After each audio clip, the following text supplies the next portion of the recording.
Hello, it's David here. Let's see if I got my mic on. Yep, I do. I just started listening to this video. See how far I am in on it. Looks like I'm about 5 minutes in on it. I've only listened to a few videos from Greg Braden. Maybe 2 videos, perhaps.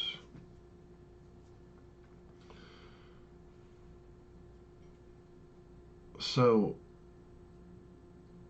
basically, I've studied the mind. Let me just show you the video I'm listening to here. I'm 5 minutes in. I don't know where he's going to go with this, even though I've studied this kind of stuff for about 10 years, plus I've had my own adventure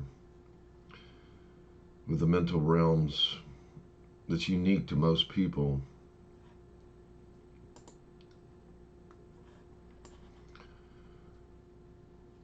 So I'm not naive to all this stuff he's talking about. I might not be might not be able to express it in the way that he's expressing it, but anyway, what's interesting to me, let me tell you a little bit about myself. I'm a 62-year-old guy, but in reality, I'm only, as far as life experience, I don't know. I'd say my real age is probably 20, in my late 20s maybe, even though I'm 62. But the reason I'm only 28 years old maybe at best is because I didn't live in the real world. I have a thing called attention deficit disorder. So I lived in what I call the Matrix. And that's kind of what you're talking about to some degree. But no one's like me. There's not too many people out there like me. But the difference between me and other people is I realized that I was living in the Matrix.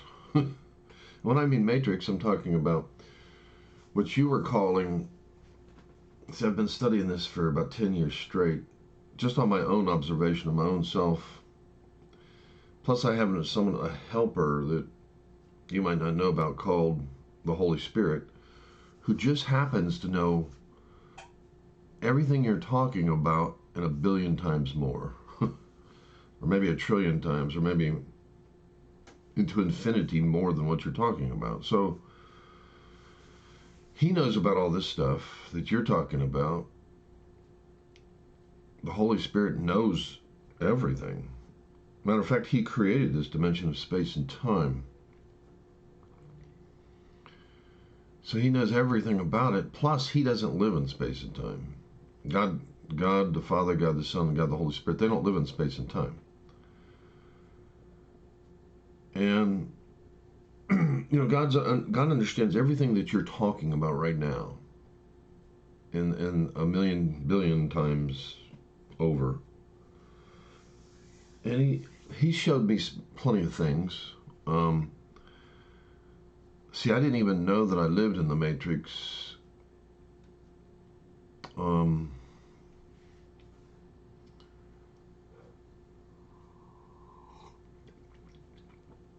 But God knew that I was this way. See, I see myself as, have you ever seen the boy in a bubble? Has no immune system. And medically, there's people that have no immune system, so if they get a cold, it can kill them. On a mental level, someone with ADD, a lot of people with ADD commit suicide. I don't know if you're familiar with a young girl called Megan Myers. She's being harassed by somebody online, and she couldn't escape the matrix of her daydream, because basically someone with ADD lives in the daydream world all the time. That's their reality. That's why I call it the Matrix. So she couldn't escape it, and somebody made fun of her. I forget the exact story. I need to refresh my. It's been about 10 years since I read it. But she couldn't escape the shame and the matrix of what somebody did to her on the internet. And she hung herself at 14 years old.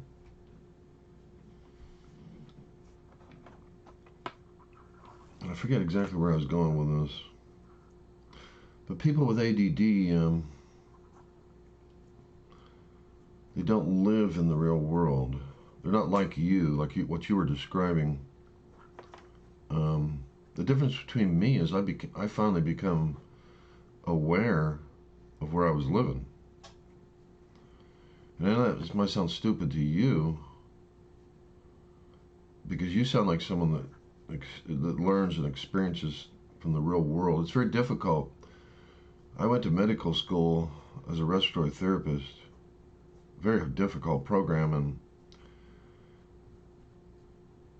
and since my senses aren't connected, my ears, my eyes, those are the dominant senses in which we learn. I went into medical school, and the stuff was just over my head. You know, the math was over my head. Everything was just over my head because I wasn't connected to this world, so it was very difficult for me. I had to use a tape recorder, and even with a tape recorder, I would record the sessions, and I'd have to listen to it. And listen to stuff maybe 8 times before I could focus enough to actually hear it, to learn it. But I ended up getting almost a 4.0. So I always thought that I was dumb. But I just lived in a different world than everyone else. And I didn't even know this stuff all my life. Talk about a hell. When I say a boy in the bubble, what happens is to us, like Megan Myers, what happens to us is, when I say us because there's a lot of people like me, and everyone has this experience, unless you're a total psychopath like Hannibal Lecter. Because, you know, you were talking about slowing down the brainwaves. Do you realize that Hannibal Lecter, when he murdered, and I know this is fictional, but these people understand this kind of stuff. The story's fictional, but it's based on a lot of reality. When Hannibal Lecter murdered 2 guards, did you see him just sit there and listen to music like he was at total peace? It's insane when you think about it, but that's the advantage of a super sociopath. Totally disconnected from what you're talking about.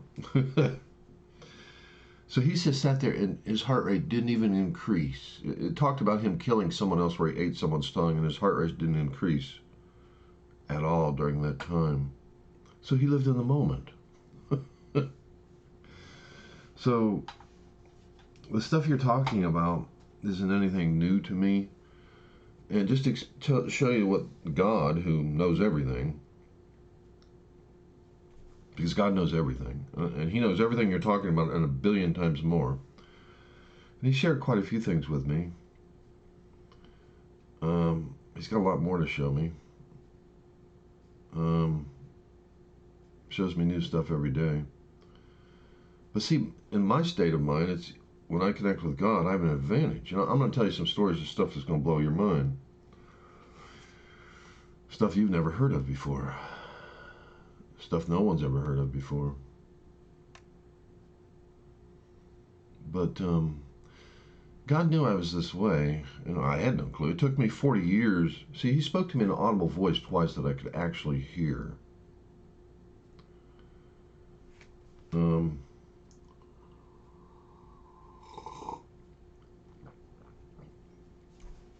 And he did that because he knew how I was.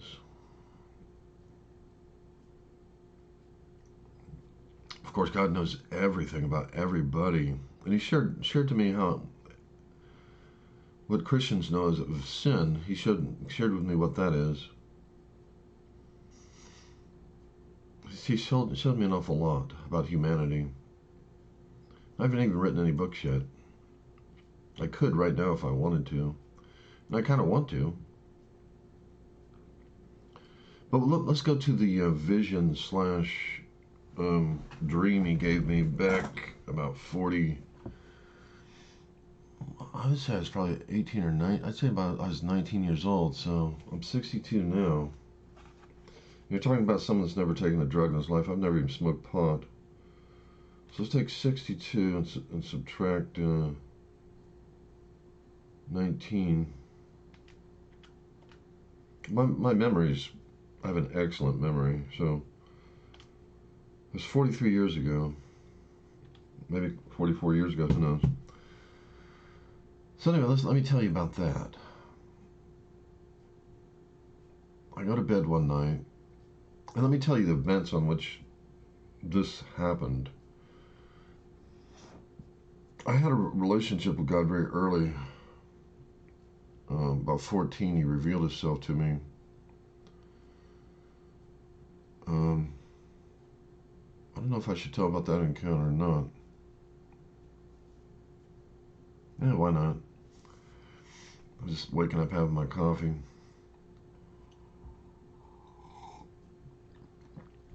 I'll tell you about that encounter first, and then we'll go to the dream slash vision slash electrical shocks.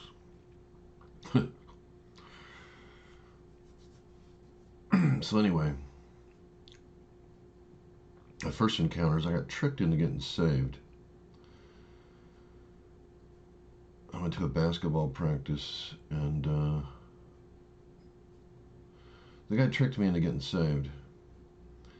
He said you can't get through heaven through anybody other than this guy named Jesus.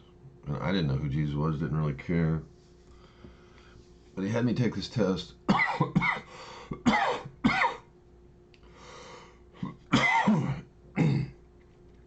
Had me take this test, and he said,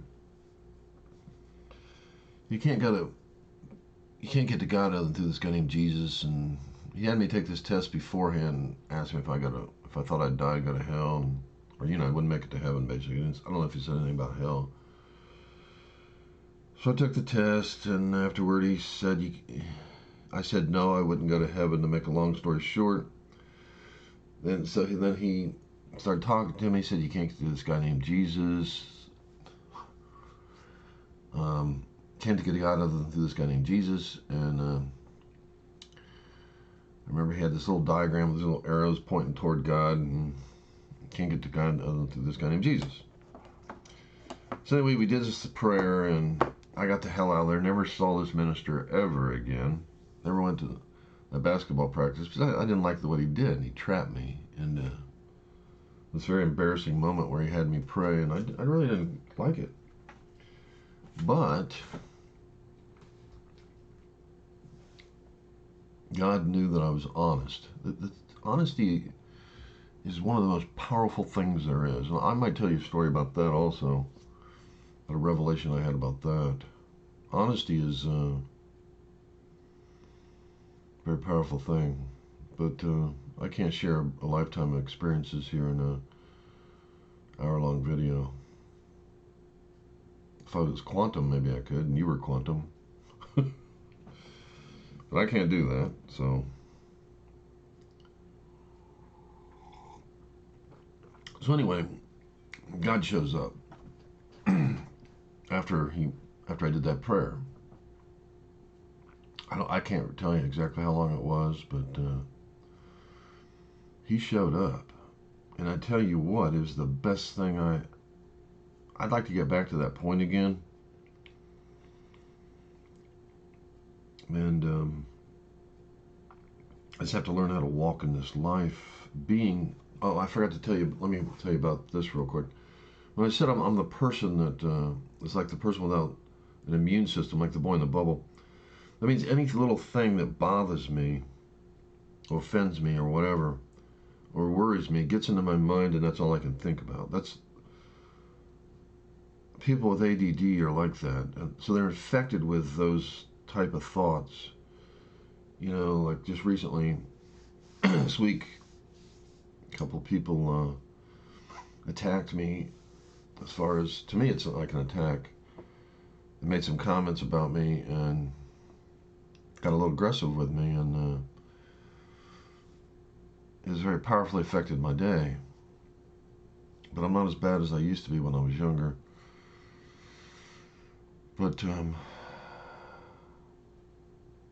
mean, if somebody did something little, I could think about it for 3 hours, obsess on it for 3 hours. That's how sick I was.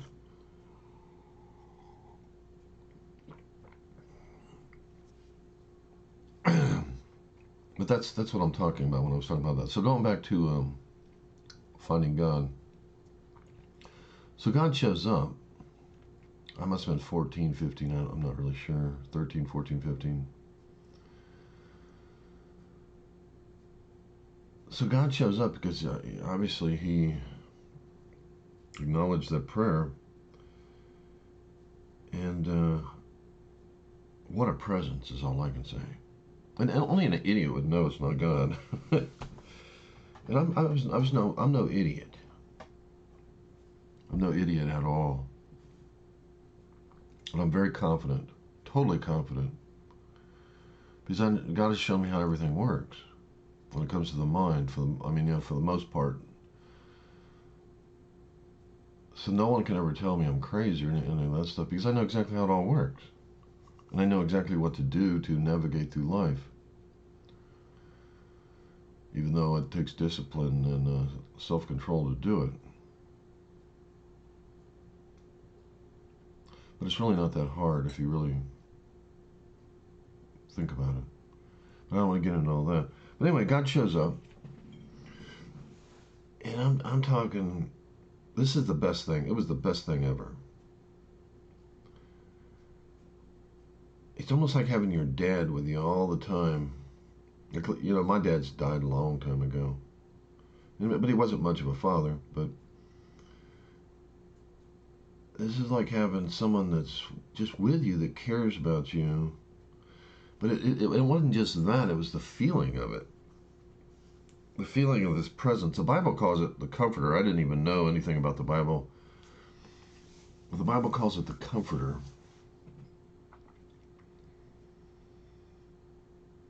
And you're talking about God of the universe that knows everything and can help you in every way, because He knows everything about you on a psychological level so deep that you think you know yourself, but you don't. But He knows everything about you. So imagine someone like that showing up in your life that knows you, even is so brilliant, He knows the future. He knows the future 2,000 years in advance. He's that brilliant. He knows the future of everything. So that's just the type of mind that He has. It's not limited like ours. Now, me and Einstein, you were talking about Einstein a little bit. Well, we used both the same area of the brain, except he used his in a positive way and I used mine in a negative way. That's the only difference. Because I know that area of the brain because I lived in it all my life. But I'm not going to tell the secrets of it, because there's millions of secrets of it. I'm not going to tell them, because I ain't run any books yet. And I need to make some money because I lived in this hell for 40 years. I need to make some money because my life, I'm surprised I even survived, to be honest. I don't even know how that I did. Well, other than God helped me. So anyway, God shows up, and this presence was just truly amazing.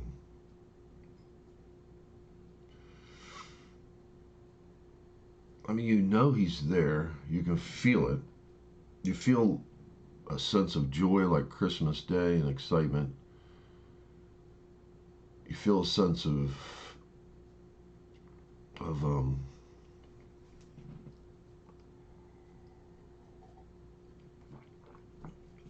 see, God, there's nothing evil in God, so anything that He touches turns to gold.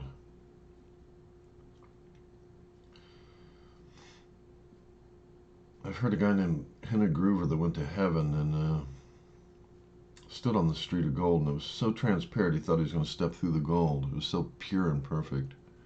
And this guy's no joke. If you want to see a Christian that superseded anything, any Christian I know of, just look up Henry Groover. Truly, truly amazing. I need to study his life. There should be a movie made about his life.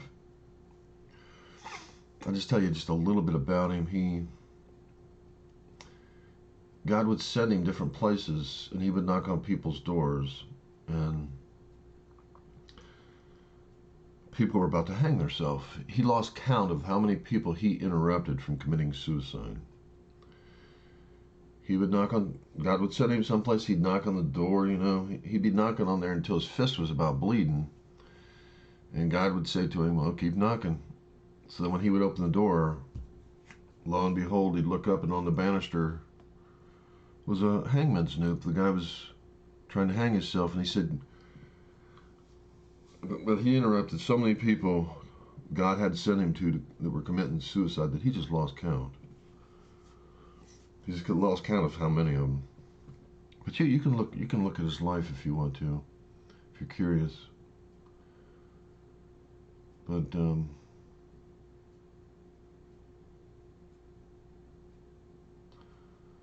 anyway, so God shows up, and like I said, everything's like golden when he's around. I mean, he's just interested in everything. Like, I wanted to be a tennis pro at the time, and you could just tell he was interested in that. He was just, he could have made it happen.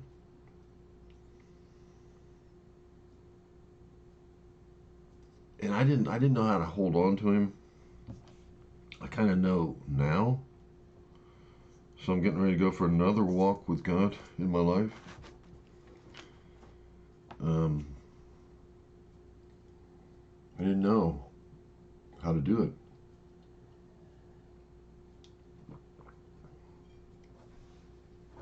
But it was just truly amazing. And it was just, the presence was just, I mean, imagine having the God of the universe on your side with you. You can feel his presence. You know he's there. He's blessing everything around you. It's turning to gold. He's affecting everybody around you. And he's affecting everyone around you. And blessing them and changing them.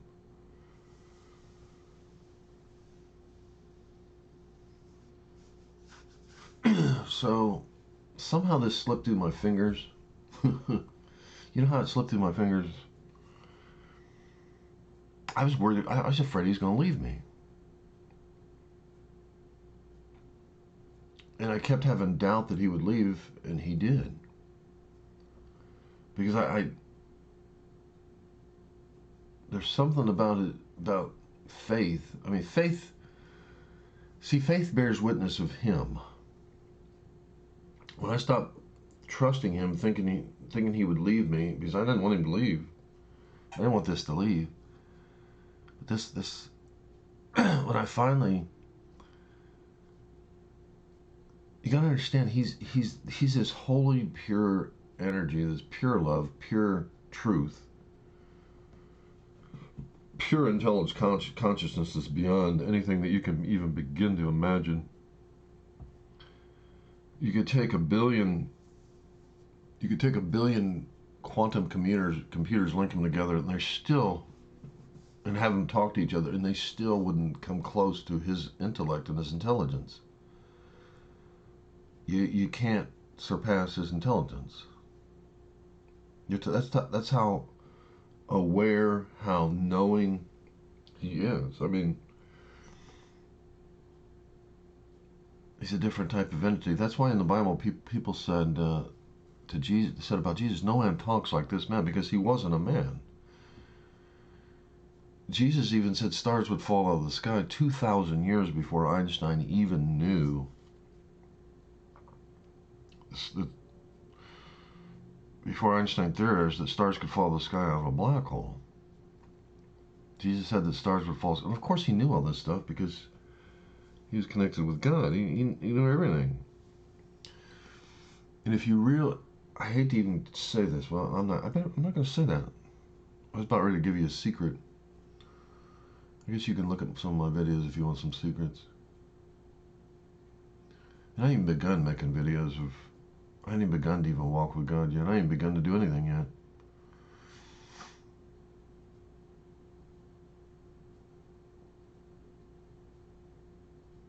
So anyway, after I had that encounter, before I lost him, sounds kind of funny. Before I lost the feeling of that presence, I didn't really lose him, but I lost the feeling of it. The knowing of it, I guess you could say.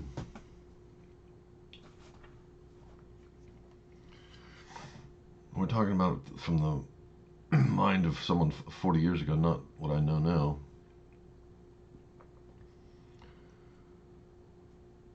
So anyway, another entity came, which I look back, I know now it was another entity. The Bible says you wrestle not with flesh and blood.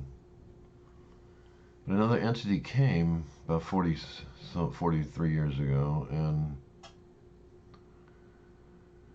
I thought it was me. I thought it was just me arguing with my own self, but it wasn't. But it said, you know, the mind is a powerful thing, and it quoted that. It quoted that over and over again. And finally, I'm not a dumb person. I thought, you know something. I mean, I was a really smart 14-year-old kid.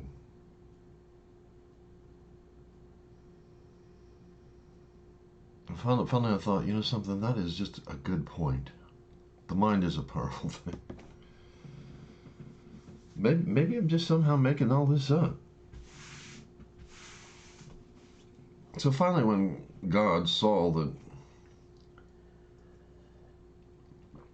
this other entity got me to believe that,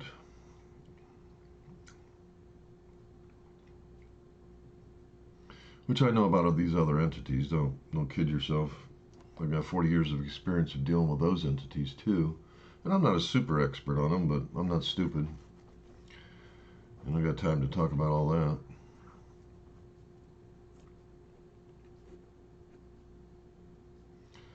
But after it convinced me, God saw that. And I'm sitting on my bed. So all of a sudden God shows up, and he didn't speak me to an audible voice at that time, but if you look at people that have gone to heaven, they can speak through telepathy very easily. That's just, they can speak either way. They can speak verbally, or they can speak just, thoughts just telepathic. That's how it works. So he spoke to me that way, and I heard him clear as a bell. I mean, the information of what he said to me was clear as a bell, as if he spoke it audibly. And he said to me, "Well, if you let me, if you let me, I'll prove to you that I'm real."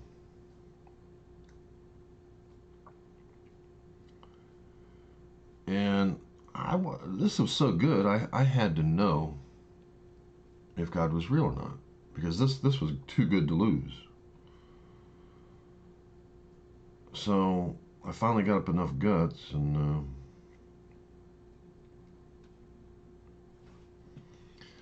because I knew there's something about him when he speaks. He's not like a man. God is not like a man. When he says something, he will do it. And you know that he will do it. There's no doubt. Like human beings can say something to you, and you don't know if what they're saying is true or not. But this isn't true of God. When God speaks something, you know that what he says he will do, without a doubt. If you actually hear his real voice, You know that he will do it. So I had to know, man. And I'm glad I took the chance to find out. If I'd have been afraid, nothing would have happened. If I wouldn't ask. So I had to know. I was afraid as what was going to happen. I knew nothing about God or the Bible or Jesus or anything. I think I saw the Ten Commandments in some movie because that was popular in my day 40 some years ago. Can't remember when I saw it, how old I was, or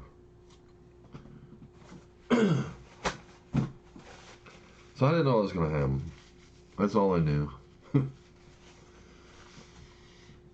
And which none of what I knew happened, but as soon as I said yes, got up enough courage, yes, and almost like was just ready for something to happen, because I didn't know what was going to happen. So what did happen is, as soon as I said yes,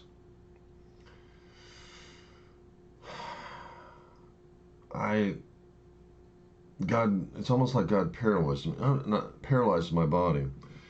And I'm someone that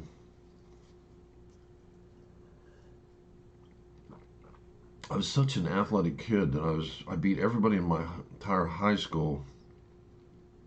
I wasn't into basketball or football, but I was such an athletic kid as far as agility and self-control of my body that I beat every single person in high school by about not 2 seconds, not 3 seconds, but about almost 20 seconds. I blew them all away on this obstacle course where you built this maze and these thousands of different, or not thousands, but 50 different obstacles that measured speed and agility. And so I was no joke. But when God made me fall off my bed, I was a person that was in total control physical of my body, superior athlete. And I had no choice in the matter. It's like somebody just paralyzed me or something. I mean, I can't even explain it and how it was possible. But I was sitting on the bed, and all of a sudden, I had no choice in the matter. And next thing I know, I'm on the floor. I just drift to the floor on my face down on the floor.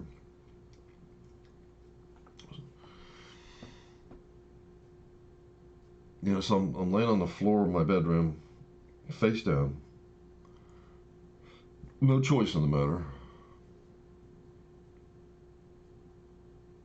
And God shows up. So I'm laying face down, so God shows up, and I feel this tremendous, I mean, you could feel the physics. We have the sense of feel. That's one of our senses.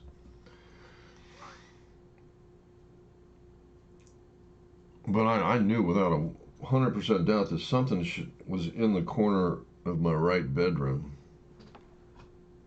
Powerful presence showed up. And so I knew it was there.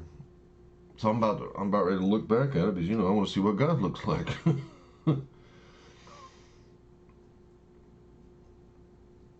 So I start to look back, and it's no sooner than I start to look up to see what God looks like, he says, "You're not allowed to look at me."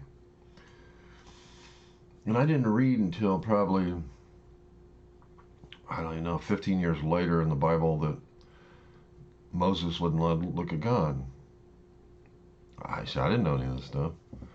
I didn't know about the Comforter, how the Bible talks about how the Comforter is this comforting spirit and joy and peace and all this other stuff. I didn't know anything about any of that stuff. But I experienced it before I ever read it, which is... So I didn't know I didn't know in the Bible you weren't allowed to look at God. So I was going to look at him, and he said, "You're not allowed to look at me."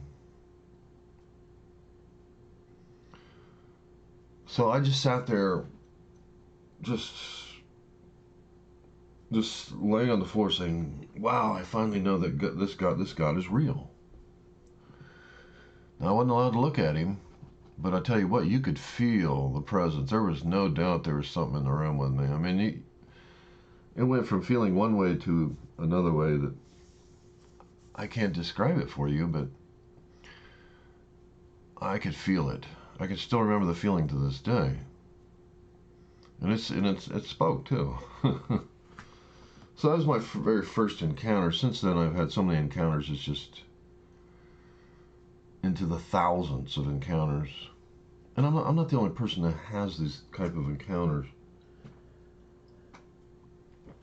If you want to see people that are like me, and I've never talked to any of these people ever. If you want to see people that are like me, that had tremendous things from cars going through them. See, I had that happen to before. I mean, there's so many stories I could tell. I had a car pass through my car once, and I know this sounds hard to believe to you, but there's people in here that's had that happen, and it's not a big deal to me because I had it happen. But just go to Sid Roth, and I'm no affiliation with this guy at all. Click on TV, and then you can watch any of the interviews this guy has had for, as far as what he's got on his site, he's got them all the way down to 1998, but he's got more than that. He's starting to put some of the other ones on YouTube. But he interviews people like me, and he's been doing it for 40 years of interviews. There's not too much that surprises me on here. There are some things that surprise me that I haven't encountered, but a lot of the things I've already encountered. And when I hear that other people encounter them, it doesn't surprise me. I'm only 5 minutes into your video, and I know the stuff you're talking about. I'm not naive to any of this stuff. None of this stuff impresses me. No, I haven't finished your video. I'm not sure where you're going exactly. But it's nothing new to me. I've studied all the different people out there, like I've listened to them. But anyway, let's go back, instead of going into that, let's go to my dream/vision I had. That must happen when I was about 19, so we'll shift from 14 to about 19 years of age. We'll go from that to, we'll skip ahead to 19 years of age of an encounter. So we'll talk about that one. And this one has more to do with what you're talking about, which I experienced 40 some years ago. It'd be like 43 years ago, I suppose. I don't know. No, I don't feel like just sitting here doing the math. It doesn't really matter.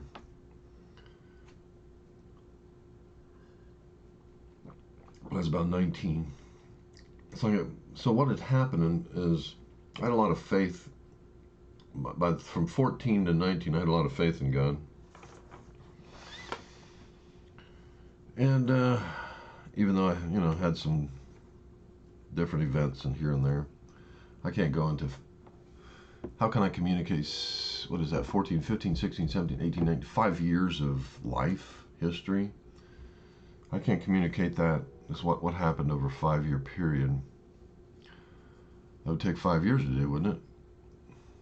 Of course, if I could remember all the God highlights, I suppose, I could communicate those.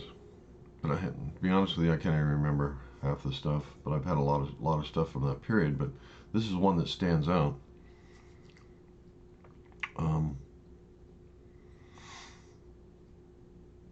So I'll tell this one. This is one that definitely stands out. But a lot of stuff happens, a lot. But anyway, shifting to this, I had a lot of faith in God. So I heard about these new, they were called the Full Gospel Businessmen International.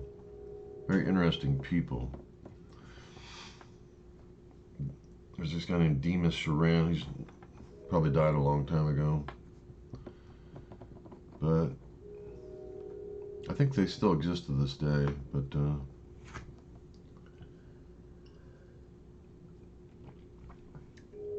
I had faith, and I liked what these guys were talking about and putting out. And for some reason, I gave them $500. So now there was no. I gave them the $500 with nothing expected in return. But these were real Christians, and they had some spiritual gifts that I didn't know anything about. And they prayed for me, even though I was from Ohio. They were from California, and I never have talked to any of them. I just sent them a letter, sent them the money after seeing them on TV or something or other. There's no real communication between us. But they did pray for me. And how do I know they prayed for me? Because something happened. And they never found out what happened. I never told them. But they must have prayed for me. And this is what happened. So I go to bed one night. And I'm having a dream. And it's like I'm driving down this road. Everything's real foggy. And I didn't know what that meant back then. Now I know it refers to my ADD. The matrix that the ADD mind puts you in. I know what the dream means now. It only took me 40 years to figure some of it out. So anyway, I'm having this dream, and I'm going down this road, and everything's foggy, and I'm in a car, and I'm going down my favorite road. The road I used to drive, a country road when I was younger, after I got my first automobile, because it's very peaceful to go down this road. So I'm driving along, at first I'm like in this fog. Totally cloudy. Half asleep in a dream. And all of a sudden, all this fog lifts. And everything becomes crystal clear as clear can be. Everything's crystal clear. And everything's so real in this dream that it's more real than real life. And let me tell you a little story about that. People that go to heaven, they come back and they say this place is more real than real life. And of course it is, because there's mostly space between our atoms. We're hardly real at all. We're almost like a hologram. There's so much space in between our atoms and us that how can this place or us really be real? And we're really not, hardly. But there, in that place, it's the real place. We think that this dimension of space and time is real, but it's just not. It's just a temp file that God's put us here for a little season, just so that we have a chance to, it's just not real. It's not. You think it is, but it's not. I mean, it's real to what we know is real. But if you go to heaven, you realize that this is a pale comparison. There's 90 more shades of gray. Your senses in heaven are so sharp that you can see something 3 or 4 miles away, and your eyes can focus and zero in on it and see the smallest thing about it from miles away. There can be 300 songs playing at once in heaven, and you can pick out one song and just listen to it. Just as your eyes can see one thing in this world and focus on it, like I can look at this cup and just forget about all the billions of other objects around me, including on the quantum level and everything else that exists that you could focus on, from the quantum level to the atoms in the glass. I mean, I can look at one thing at a time. But in heaven you can pick out one song and listen to it out of 300. But I don't want to get into too much about that. The main thing I want to point out is that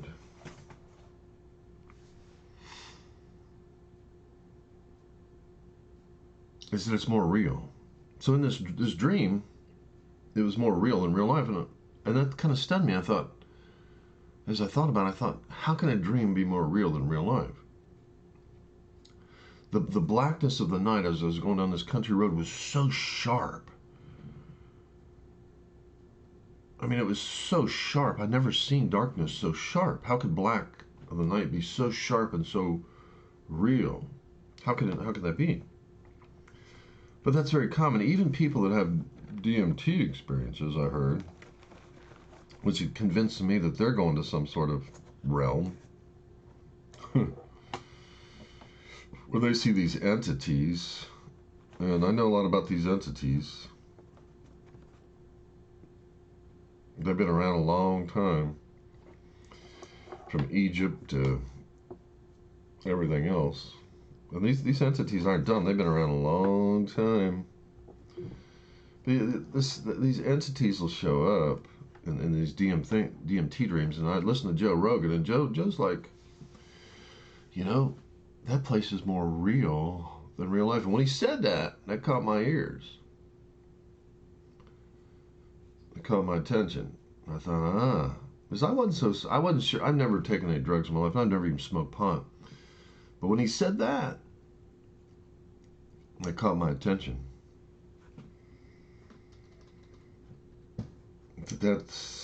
He's playing with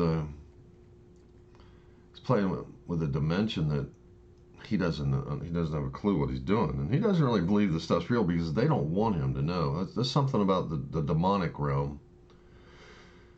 They're very wise creatures in that realm. For example, Satan. Just to give you a little preview of the Bible. See, most people don't understand the Bible, and Christians either. But you got to understand this infection that, I hate to even give away the secret. Oh, well. This infection that Satan spread, it never existed because only truth permeated heaven. Imagine a realm where there's no one disagrees with anybody because they know what the truth is. Imagine living in an atmosphere where the Republicans and the Democrats all work together because they know exactly what the truth is and they don't disagree. That used to be normal reality in the heavens and in earth. At least the earth. Oh, I can't get into that right now. But anyway, that's the way it used to be at one time in the heavens. And it's still that way in the kingdom of God, but but anyway, this infection that Satan created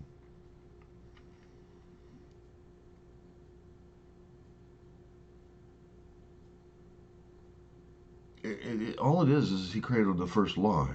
It never existed. And if you know anything about a seed can manifest into infinity. Do you understand that, right? If I create a virus or a seed of some kind, as long as there's some place for it to be planted, and the earth is a big place, especially if it can spread, then it can manifest. From one can come billions and trillions and gazillions. There's no stopping a seed once you make it, right? See, this is what happened with the lie. It was a seed, a spiritual DNA. And this seed manifested, and it's corruptive, powerfully corruptive, just like if you got let's say all mankind somehow, somebody did something to infect everybody was able to infect everyone's DNA to the point that it caused disease in all humanity would just die, just like that, right? That's a possibility. If you create something that can be infectious in people's DNA and give everyone disease, you could wipe out humanity.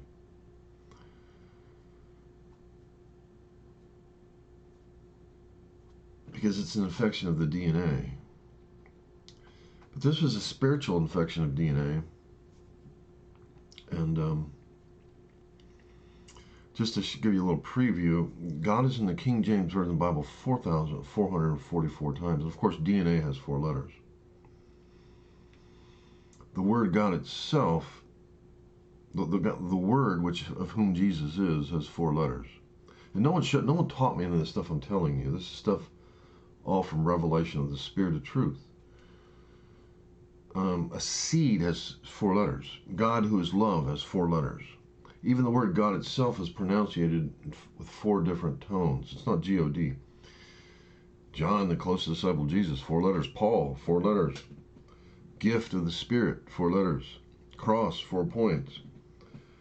John, who was the closest disciple of Jesus, 4 letters, who wrote what? The 4th Gospel, which holds one of the powerful keys of DNA, which I don't want to get into too much.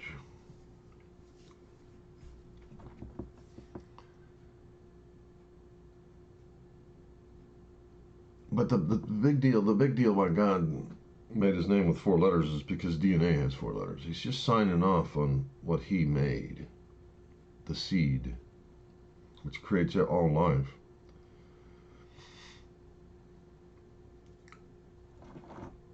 So anyway, I'm going down this road, and everything becomes crystal clear, and it's so real that I'm driving along this road in this dream, because it's a dream at this point. I'm driving down this road, and it's just so real. I can't get over how real everything is, because I've never had a dream like that before, or never had a dream like that since. So I'm going down the road, and everything's so real, and I get up. I'm afraid I'm going to go off the road. When I was half asleep, which represents the ADD matrix, when I was half asleep, I wasn't afraid of going off the road. I was just driving down the road, not afraid of going off. But as I wake up, I get real close to the windshield, as close as I get to the windshield, like I'm gonna wreck, and I'm going with the steering wheel like this because I'm afraid I'm gonna wreck. And that's more of a representation of me coming out of the ADD mindset and starting to experience the now moment, what you're talking about. And I know how it all works, and I'm not going to give the secrets of how the mind works and how to escape that and all that stuff. I know so much stuff that's unreal about this subject. Because and let me tell you why I know so much about it. So anyway, I wake up. And see, God knew that I'd be watching your video. God knows every detail of everything that's going to happen. He knows what you're going to think and do and what you're going to start believing. And he knows everything. There's nothing he doesn't know. So anyway, going down the road, and finally I wake up. I completely wake up. And when I wake up, what's different is this isn't a dream. This is a dream/vision. See, a vision, I've only had 2 in my entire life. Oh no, let me take that back. I had 3.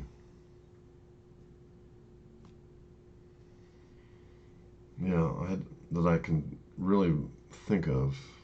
But this isn't a common event that happens to me. Now, it could be if I would get a little bit closer to God. He'd show me a lot more stuff. But that's a long story. So anyway, I wake up and I still see this road for 15 seconds after I'm awake. And I'm like, I can still see the blackness of this road. Even though my eyes are open, I'm still seeing this road in my bedroom. So I wake up and I'm like, I didn't know anything in the Bible at that point about visions. I didn't know for years later what it was until actually I read in the Bible and it dawned on me, oh, that was a vision, duh. But I had ADD, so I wasn't dumb, I just had ADD. So anyway, for 15 seconds later, I'm still seeing this road. Let's make sure I'm recording this. Yes, I am. So 15 seconds later,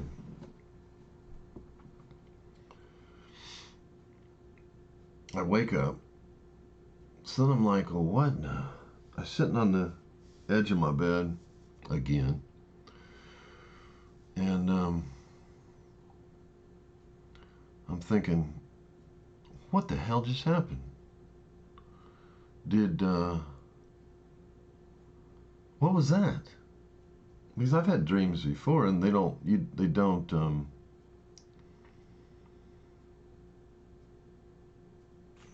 never had a dream like that before.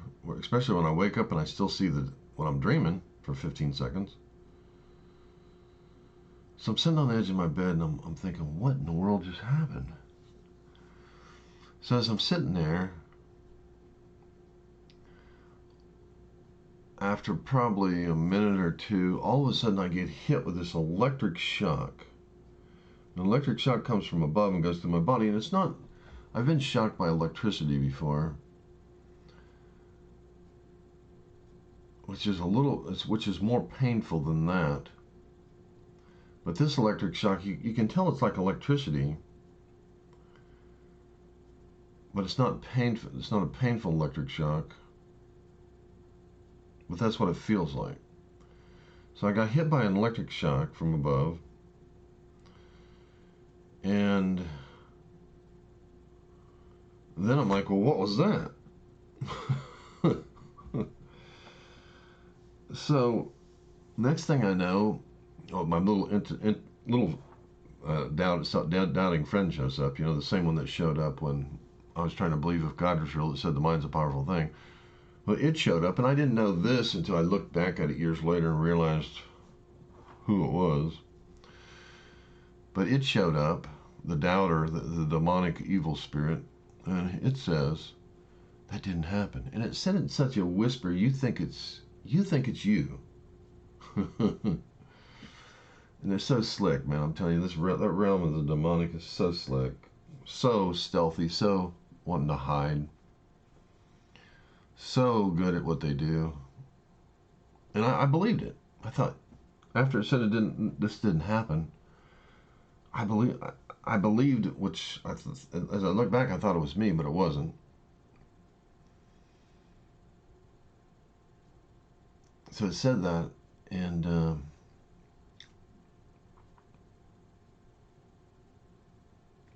I believed it. I thought, well, maybe I just wasn't awake, and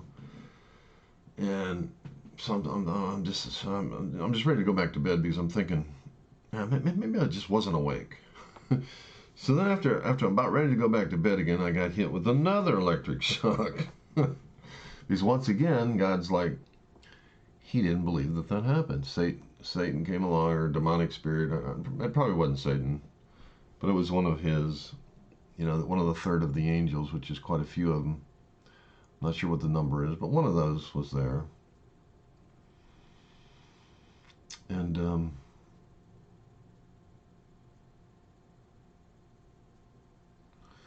so after I got hit with that second shock, I was like, okay, now I know that happened, damn it. And I didn't know what any of this stuff meant. It took me years to figure it out. I didn't know that the cloud that I was in was a representation of my ADD. And let's move to the next thing that God did. I didn't know that was what that was all about. And that me being able to see and be aware and everything's crystal clear, that represents the mind without the ADD. And I don't want to get too much into the secrets of all this stuff. How all the mind works and all that stuff, because I know all that stuff. There's not too much out there that impresses me. I don't want to get into too much of that stuff. I'm not really impressed by what too much people talk about when it comes to this subject. That's 40 years of downloads of information where God's been feeding me information about this topic. So I'm not impressed with too much I hear. There's nobody out there that can impress me. Because God, that electric shock was a download of information from 40 years ago, and what I know is the gift of understanding. It's a gift of understanding for me to understand things. And that's the gift that was been given to me, and that's what that electric shock was. To be able to understand. So there's nothing new out there. There's nothing new. Buddha was doing the same thing that you're trying to do. He was trying to master the mind. To be honest with you, all Buddha was doing, I'm not impressed with Buddha either. Um, I'm impressed that he learned to do it that early. I mean, when did Buddha live? Who knows? And I don't even know that much about Buddha, but I don't need to know too much because I know what he was doing. It's not a mystery to me. Buddha was mastering the mind, and if this is correct, Buddha said, you know, his last words were, what was his last words? Something about master of the mind, or let's look it up real quick because I don't exactly remember what he said. But it's not too surprising because I know exactly what he did. What was Buddha's last words?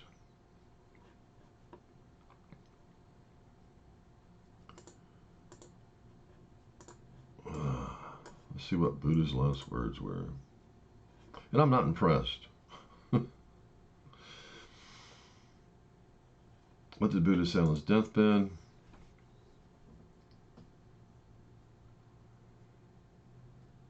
Huh, what's this? I've never heard this before.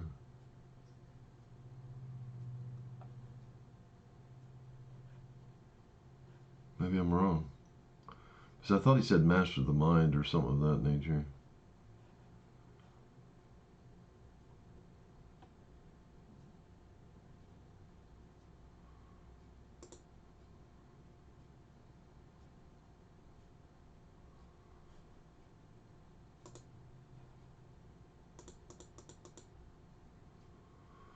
Ugh.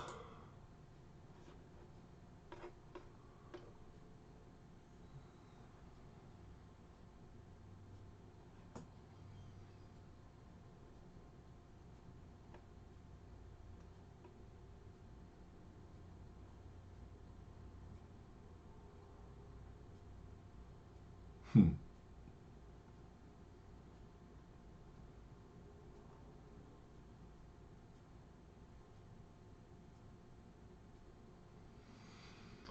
I tell you, I found this before. Now something different's popping up.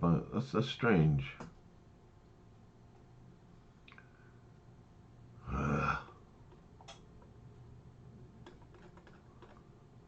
Because I find one thing one time, and now let's see if we can find it here. I just want those last freaking words.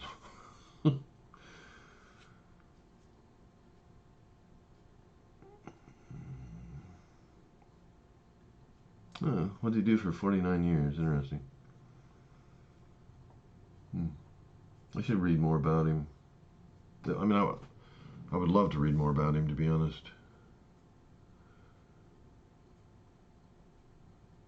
He's talking about like what you're talking about. Very interesting. And I haven't listened to your video yet either.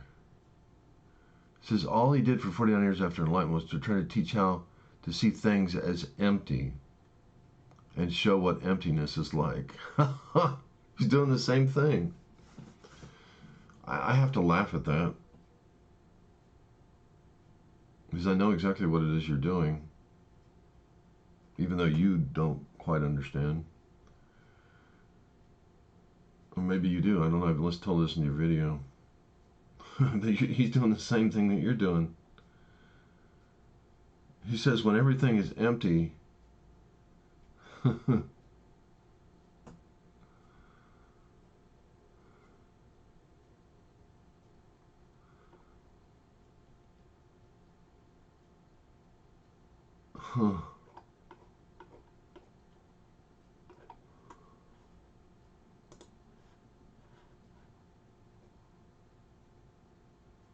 I could have swore he said one of his last words was the master of the mind. I got to read more about the guy. I'd like to read everything that was ever said. But I've read nothing hardly. But it doesn't take too much to figure out what he was doing after everything God has shown me. I'm just not impressed. I mean, I'm really just not impressed.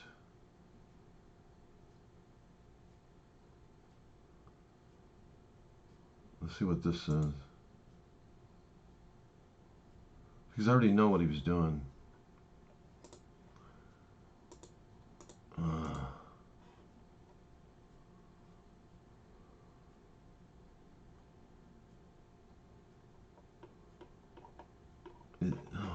This is amazing. When you want to find something, you can't find it. Because I know I've heard that one of his last words was to master the mind.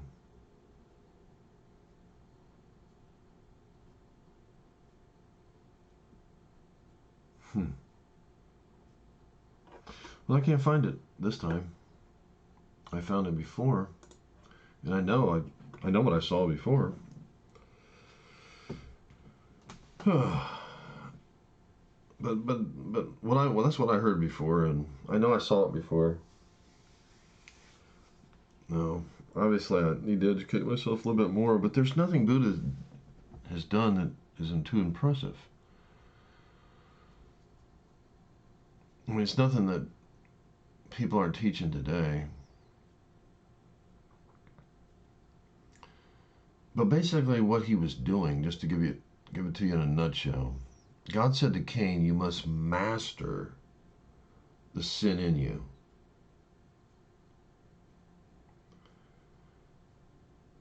And that's really mastering the heart. The heart is a very powerful, powerful thing. It's so powerful it caused Einstein, he used his heart to figure out space and time. That's how powerful the heart is. The heart is why an ant cannot be homeless and a human being can be homeless. Because of the entanglement of the heart.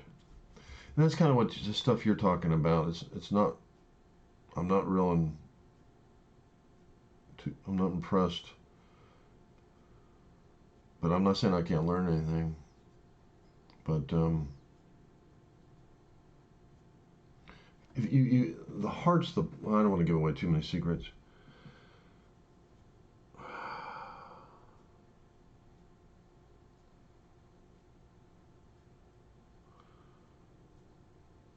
But what you were talking about when you were talking about earlier in the first 5 minutes, you're talking about the heart.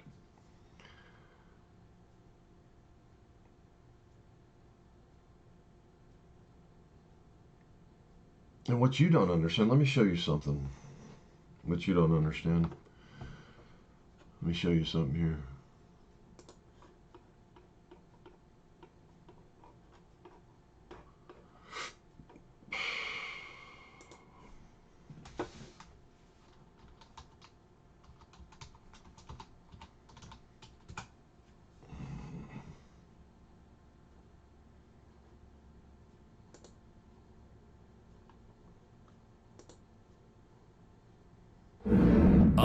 It's supernatural. Satan has unleashed. And I'm not saying I'm super impressed with this guy's teaching, even though it makes perfect sense because it's everything God showed me before I ever saw it. But it's a little bit more, it brings things a little bit more clear. And this is a vision this guy had from God. Oh, I feel some sort of strange spirit here all of a sudden.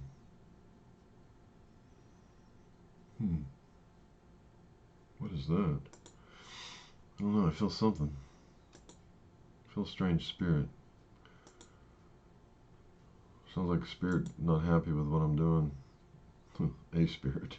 I just gotta laugh at it. I didn't even really know what inferiority meant, so I had to go in the dictionary. If you could get rid of them. I guess Satan's not very happy with what I'm showing. So I felt an evil spirit all of a sudden pop its silly little head up.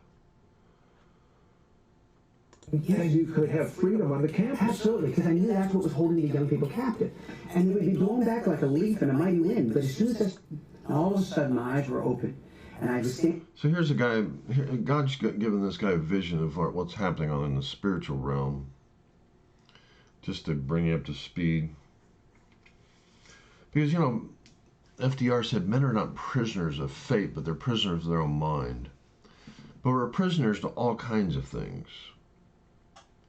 There's all kinds of things that can make us prisoner, and it's not too simple once you understand how it works. And even if you understand how it works, you still have to learn how to master it, because it'll master you if you don't master it. Now, I don't want to get into too deep in all this stuff. I don't have time, and I don't want to reveal too many secrets. But I will talk about this. Aiming like on a field across from the school campus, and I could see coming up from either side of the campus were these two giant tentacles, and they wrapped together up top.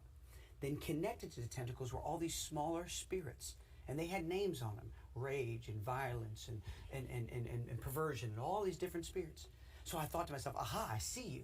So I started to pray after them. And after I prayed, and I would go after them, bind them, they literally got buffeted back like a leaf in the wind. So if you could get rid of them, Yes. then you could have freedom on the campus. Absolutely, because I knew that's what was holding the young people captive. And they would be blown back like a leaf in a mighty wind. But as soon as I stopped praying, they strengthened back up because they each had 2 legs tied into these tentacles. And I said, Lord, I realized they were getting their strength from what they were connected to. I said, Lord, what are those tentacles? And he said, they're the 2 demon spirits that every spirit gets its strength from. Now, I've never heard anyone say that before. And I hadn't either. And I said, well, Lord, what are they? But because I didn't see any names on them. He said, I continued to pray and pray 30, 40, 50 minutes. I don't know how long. God, show me. God, show me. When all of a sudden, and I haven't the vision the entire time, I could see beneath the surface, and I saw their roots, and I saw their names: insecurity and inferiority. I didn't even really know what inferiority meant, so I had to go in a dictionary and look it up. And inferiority literally means the feeling of being lower in position or stature or value. And then God spoke to me. He said, these are the same 2 demon spirits that attacked Eve in the Garden of Eden. And I said, now, Lord, I've read that story many times. I didn't see it in there.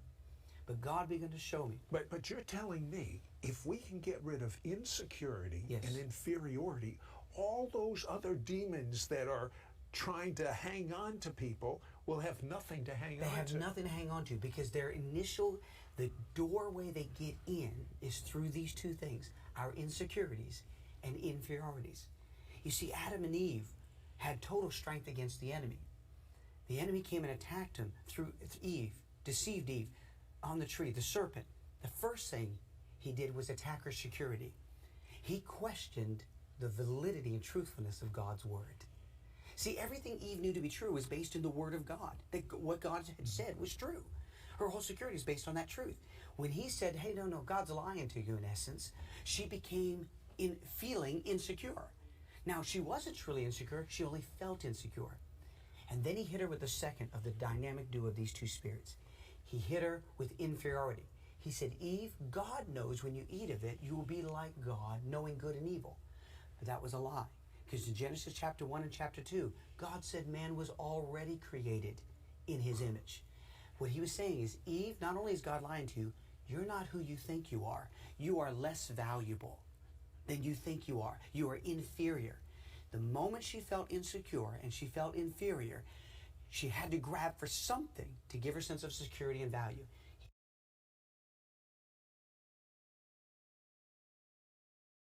See, what this guy didn't say here is that she actually reached for something before she reached for something.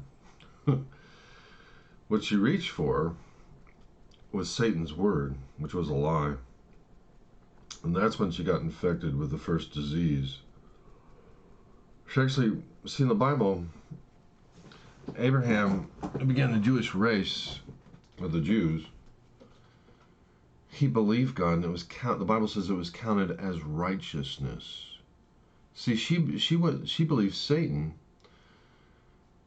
and he's a liar, which is a DNA of a lie. See, Satan's handiwork.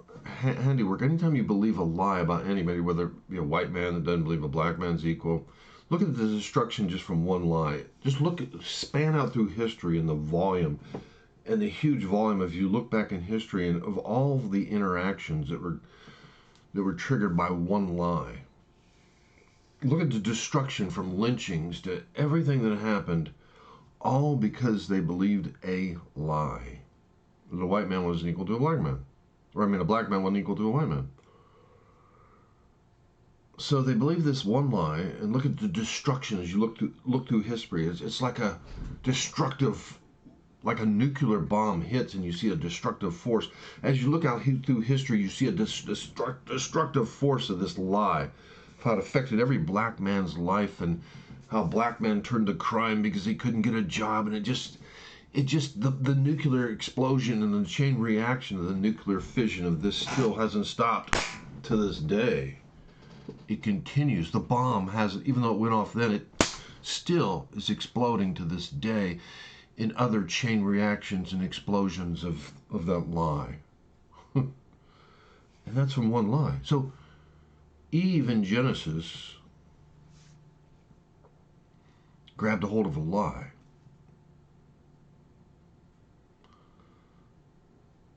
That was the what really happened. That's why the Bible says when Abraham believed God, it was counted as righteousness.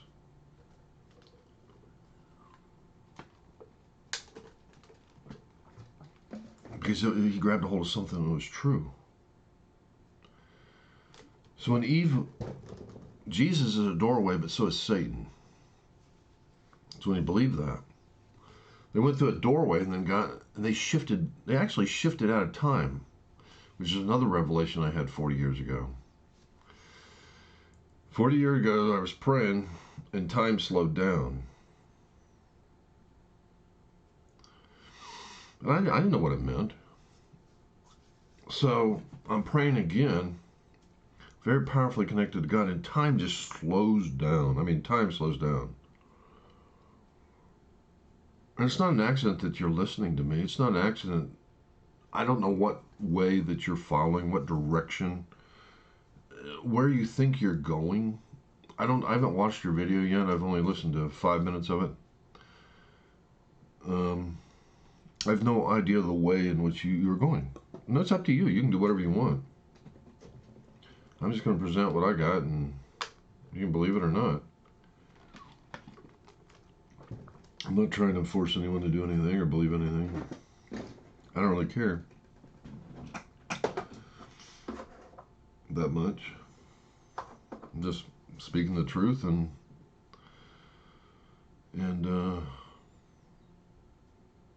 hopefully it has an effect. But let's not even go there. What am I even thinking that way? But anyway, time slows down. The second time I'm praying, I'm in a car with another guy. I'm on the passenger side. He's driving. And he's not a Christian. He doesn't know I'm praying. So time powerfully slows down.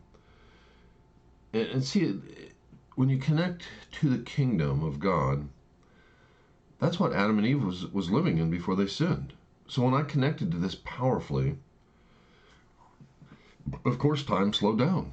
And it slowed down so powerfully that the guy that was driving, which was one of my best friends, who just happened to be with me 5 years earlier when we took that test, he said that he would go to heaven. I was the one that said that I wouldn't go to heaven, but he didn't get born again from my friend or from that minister. I did, and he's in the car with me. And he doesn't know I'm praying. And to this day, he didn't know I'm praying. I haven't talked to the guy in probably 20 years, but time powerfully slows down, and very powerfully slows down. And he, in a panic, looks over at me and he's like,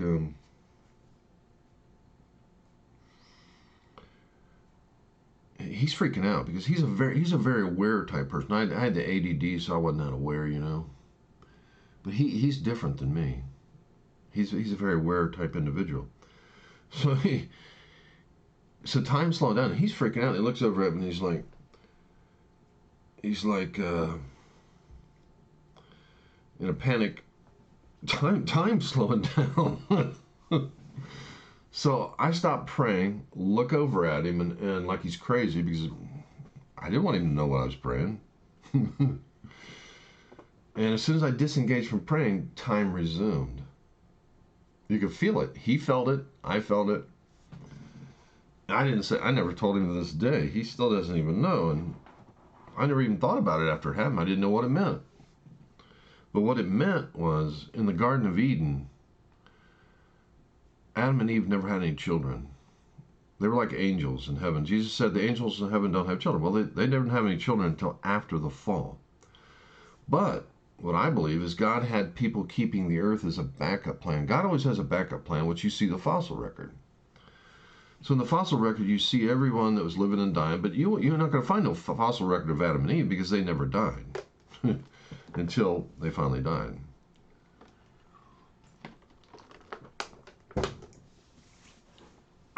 So, but when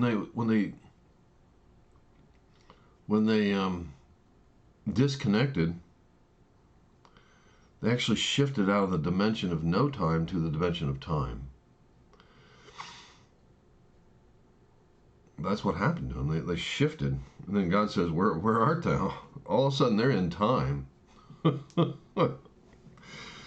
it's amazing that God would give me the secret. God showed me a lot of things. That's only one thing out of a lot of things. I know a lot of other things. And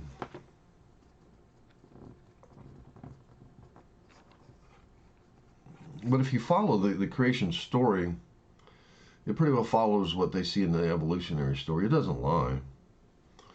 Now, as far as the time frame, it says one day. God created everything in one day. You gotta understand, with God, there is no time. When God invades, like, if you want to see a person that I've never talked to in my entire life, the guy doesn't know me, I don't know him, but he had a revelation also. Let's go to him real quick. I doubt if I can find his story, but it's not unique to see, everything that happens with God bears witness. It all bears witness. None of it disagrees. It just doesn't disagree. But a guy named Tony Kemp, and I can't tell you what episode. You'd have to hunt for it yourself. I'd have to go through every one of these episodes to find it. I should know where it's at. But in one of these episodes of Tony Kemp, let me get myself out of the way. You can see. I'm not in the way. Tony Kemp goes to heaven, and there's an angel there, and he sees a book open. And in this book, he sees reading about Moses or something or other, and he sees that when Moses was up in the mountain, remember he's up there. I don't know. I'm not a Bible theologian. I don't even read my Bible, which I need to, but I don't. That's a long story I can't get into.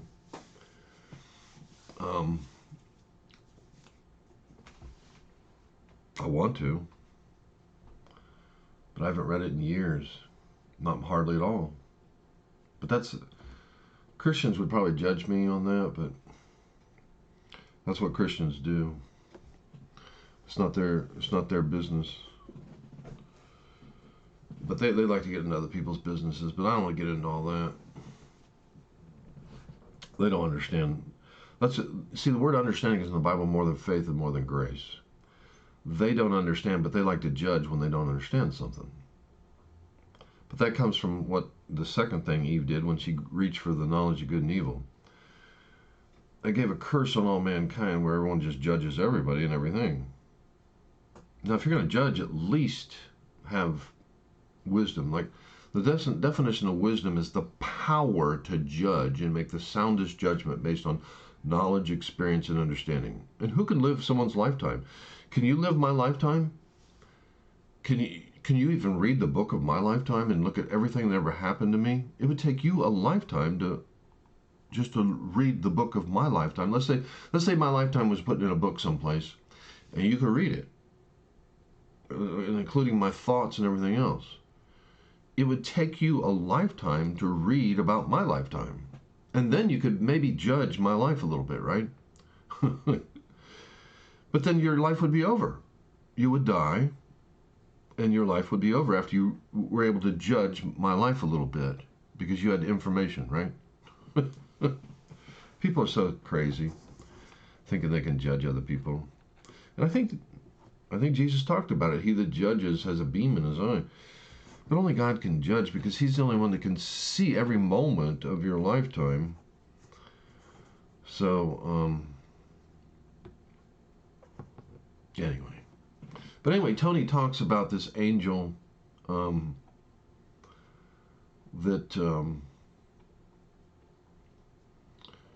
it's in one of these episodes. Oh, maybe it's in this one. Maybe we can find it here. It might be in this one.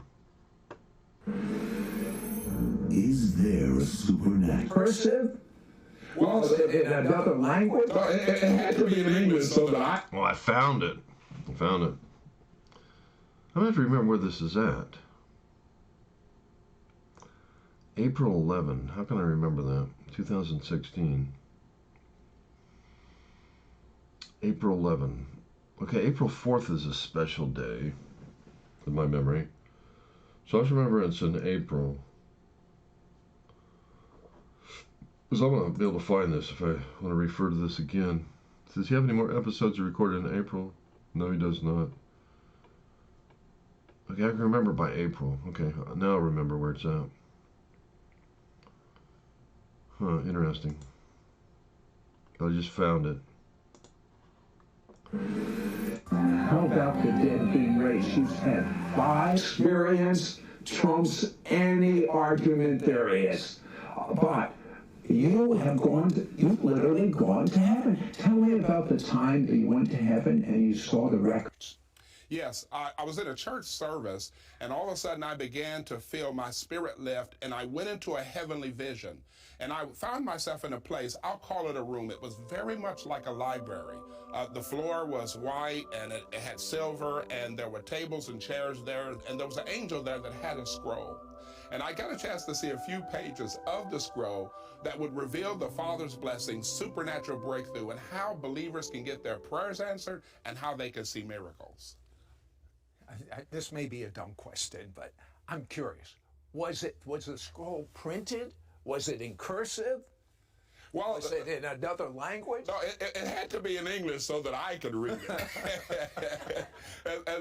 But I just read the words and then just began to follow the instructions. This is what I've learned, Sid, that before the Father is going to give you a miracle, he gives you an instruction to follow, which is interesting because what people call the law is really the Torah, the instruction. I know the law has a negative connotation. The instructions have a positive connotation. Yeah, because it's the Father's giving instructions for our benefit to bring his blessing, supernatural breakthroughs in our lives, and so that he can present himself so that we can know him through Yeshua. Well, when we come back, how would you like to find out the Father's instructions so you can...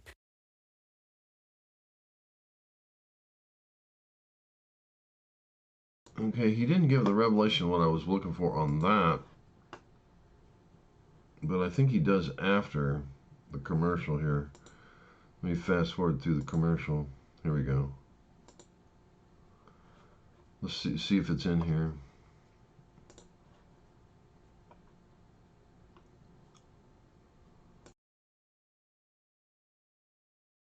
A number of years. He's on our board of directors. So when he tells me something, I believe it.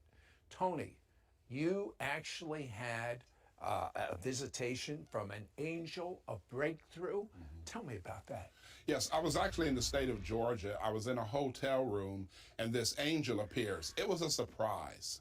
And he let me know that he was there on assignment and that his purpose was to bring the purpose of God into my life and in the life of every person that the Father wants to bless.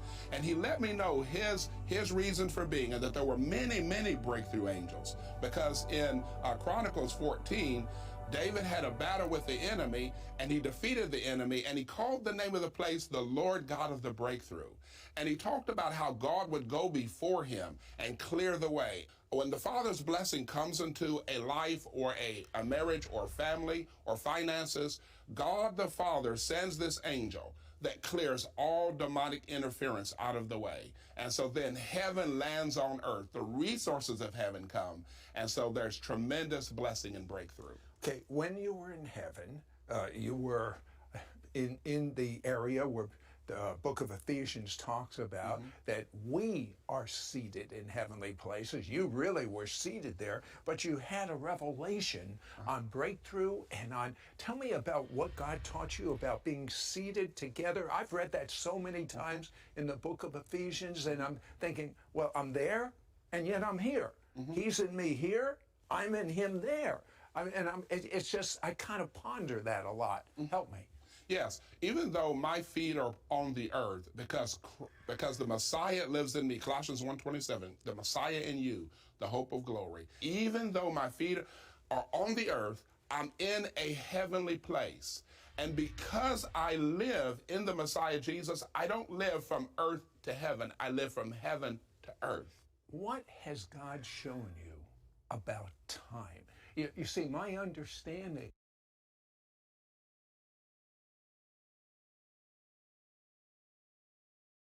Okay, here it is. Let me see if I can remember where this is at. It's at 9 minutes in. Because this is what I was searching for. Because he's talking about time, and that's what we were talking about was time. I almost forgot where I left off as far as what I was talking about. But, yeah, I'm not the only one that had the revelation of time. You see that, he doesn't know what I know about Genesis as far as I know. Maybe he's learned it since then. I don't really know. But here's another revelation about time where Moses was up in the mountain. He's getting ready to talk about, I think. I hope this is where it's at. But I'm not the only one that had some sort of a time revelation. But you just heard the revelation I heard last night. It just blew me away. Maybe I'll play that next. That's a revelation about time too. It kind of blew me away. I heard that one last night. Yeah, maybe I'll play that next. That's very interesting too. It might be stretching your belief system, but it doesn't stretch mine because I know that God is super powerful. And let me share real quickly how I know how powerful God is. It was once again about 40 years ago. I was at a job, came home, and I had this mega stress headache. Just from the stress of the day. These things can stress you, and you can just, it's amazing if you don't allow yourself to be stressed from stuff. You're like Donald Trump only needs like 4 hours sleep. If you don't stress yourself, your energy level doesn't, you don't get tired. So it's obvious. I hate to reveal that secret, but Donald Trump has all the energy is because he knows how to use that area of his brain, which I'll call it the heart, because that's what it is. But he knows how to use it productively and not against him. I shouldn't even be telling these secrets, but that's how it works. But anyway, what was I getting ready to talk about?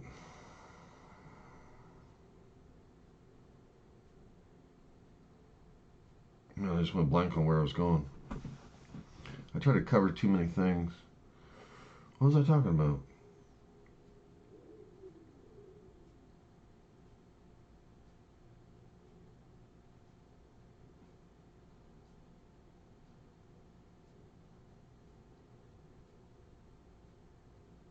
Oh, I was getting ready to tell you about a healing. So anyway, I was exhausted. I mean, I was so fatigued that when I lay down in the bed, I didn't even think I could hardly get up. And my head I had this big old headache. I mean, I just laid down. And I'm sure you've been there where you've been to a place where you're just so exhausted, so wiped out. So I lay down in bed, and once I hit the bed, I'd read the Bible a lot, and I had a lot of faith back in that days. I believed what I read. I don't know. There's nothing wrong with that. But it had a lot to do with the relationships that I have with God. I just don't believe stuff because it's in the Bible. You believe stuff because of your relationship, the things that God does in your relationship. It's not just from reading the Bible, it's from revelational experience of a real relationship with God where he does things, and you it's not from reading the Bible, even though the Bible doesn't hurt. It can help, actually, because it's the Word of God. So I had faith, and I was laying there, and I just said, I said to Jesus, I said, I know you could heal this, which I was talking about my exhaustion and my headache, in a microsecond. I mean, in a microsecond. And you can't do this no matter what mental trick you do. There's no mental trick in the world in which you can make yourself not have a headache and your exhaustion totally go away in a microsecond. I know a lot about the mind, and the mental tricks and all that stuff to keep yourself from getting tired. But there's nothing you can do to do what happened to me in a microsecond. In a microsecond, Jesus just took away the exhaustion and took away my headache. And I rose up out of bed, and I'm like, what in the world? Because all the exhaustion was gone, the headache was gone, and I was as fresh as if I had 12 hours sleep. I mean, I was as fresh could be. It felt perfectly fantastic. All my energy totally repleted. And the only way you could do that, and I'm not an expert in, as far as, you got 40 trillion some cells in your body. I imagine when you get exhausted, they're depleted like a battery in some way. And when you sleep, they whatever energy they've expended, your blood puts them back in equilibrium of some sort of 40 trillion cells, right? So that means God had to individually do something to 40 trillion cells in my body for me to lose the headache and for the exhaustion to be gone. He had to bring equilibrium to 40 trillion cells. Or whatever cells were depleted. Maybe it was only 20 trillion cells that were depleted and to cause me to have exhaustion and that severe exhaustion and a headache. But anyway, he did that in a microsecond. I mean, faster than you can blink. So I raised up out of bed, and I'm like, and I felt guilty because he did that, to be quite honest. So I knew there's people in the hospital that need a real miracle, of healing. There's people that have cancer or this or that. They're dying. So when I woke up, or when I rose up out of bed, I said, and I never went to sleep. I was just laying there. I just laid down in bed. Hadn't fell asleep yet. It was only I just laid down in the bed and then just said a little prayer after I laid down. Hadn't went to sleep yet. And that's an absolute fact. It was no dream. This is an absolute 100% fact. My recollection is perfect on this. As far as I did not fall asleep. And so I rose up out of bed, and I said to him, you didn't have to do that. And I kept saying that over and over again. And I tell you what, after saying that to him probably, I don't know, 5, 6 times, all of a sudden I felt it's like a spirit. And it fell from above, and it fell back on me. It came from above, and it fell back on me, whatever it was that had left me. So I didn't feel it leave me, but I definitely felt it fall back on me. And when it fell back on me, the exhaustion and the headache came immediately back. So I'm not sure I forgot why I was telling this story.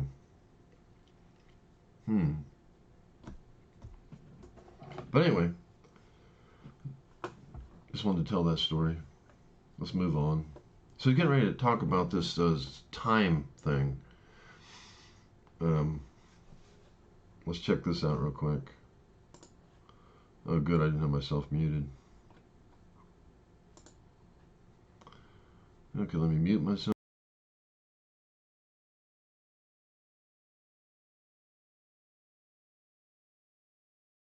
is once we leave this earth suit, we go into a realm with no time. How does that affect us here? Well, here's interesting. Since I am in the Messiah Jesus, Realm with no time. heaven to earth. What has God shown you about time? You see, my understanding is once we leave this earth suit, we go into a realm with no time. How does that affect us here? Well, here's interesting. Since I am in the Messiah Jesus and I'm positioned in heaven with him, here's the truth. When heaven invades earth, whenever God's going to do a miracle, whenever the Father's going to release a blessing and a breakthrough, he suspends time, or he turns it back, or he supernaturally accelerates it forward. Just look at Moses, who is in the Panim. He's in the face of the presence of God. He literally goes 80 days without drinking anything or eating anything. That's impossible unless where he is, time has stopped. And the I never thought about it. That is brilliant. I love it. I read it in the book. And the sons of Israel. Read this in the book in heaven? In heaven. Wow. So then the sons of Israel, when God takes them through the desert, you'll notice this. The Father breaks the law of time and he breaks the law of physics. Their clothes never wear out. Their shoes never wear out. Here's what's amazing. Their children are growing and the clothes are growing with their children. The shoes are growing with their children. And so the Father's blessing is he provides whatever it is you need it, and he will break the law of time and the law of physics to provide it for you. Now, you teach something that everyone should.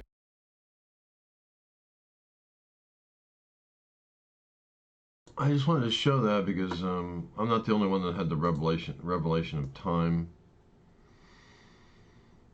But what he doesn't know, maybe he does know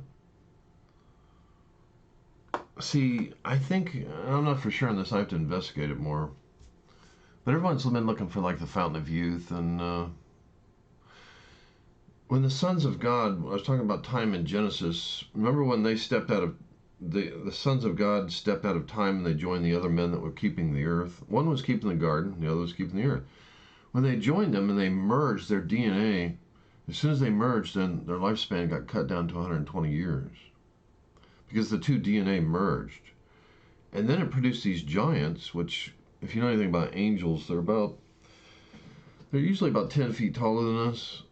So when the sons of God had relations with daughters of men, it produced these giants. It seems like everyone's always trying to hide the bones of these giants, it seems like. But I'm not sure why they would do that. But it seems like there's a conspiracy out there, but I don't really know. I haven't investigated hardly at all. Maybe because the DNA's, someone found some DNA on it or something. Who knows what the deal is? I don't know what's going on. But anyway,